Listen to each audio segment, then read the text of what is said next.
حضرت علی رضی اللہ تعالیٰ عنہ کے والد ابو طالب اور والدہ فاطمہ رضی اللہ تعالیٰ عنہ. حضرت علی واز بورن ان کعبہ. والدہ نے ان کا نام اسد یعنی لائن اور والد نے ان کا نام علی مطلب گریٹ نوبلٹی. نبی صلی اللہ علیہ وسلم نے حضرت علی کی خود پرورش کی اور ان کو اپنے بیٹوں کی طرح رکھا. جب سورہ مدثر نازل ہوئی، حضرت علی اس وقت تقریباً 9-10 سال کے تھے، تو انہوں نے حضرت خدیجہ اور نبی صلی اللہ علیہ وسلم کو ایک خاص طریقے سے پریئرز پڑھتے دیکھا، تو نبی صلی اللہ علیہ وسلم نے انہیں اسلام کی دعوت دی. Even at that age he was a very intelligent boy. انہوں نے کہا میں اپنے والد سے پوچھ لوں.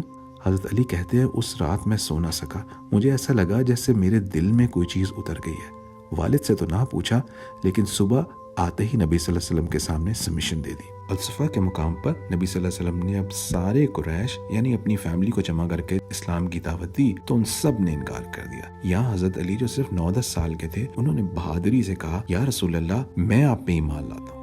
یہاں حضرت علی نے نبی صلی اللہ علیہ وسلم کے ساتھ وہ سب سختیاں اور پریشانیاں جھیلیں جس سے ان کا کیریکٹر بنا. وہ کہتے ہیں کہ میں نے ہر پتے، درخت اور پتھروں کو نبی صلی اللہ علیہ وسلم کو سلام کرتے دیکھا ہے، لیکن لوگ ان سے منہ موڑ لیتے تھے. حضرت علی کو جو پہلی اسائنمنٹ ملی وہ تھی جاؤ اور لوگوں کے فیسز ریڈ کرو کہ کون میری طرف ٹلٹ رکھتا ہے.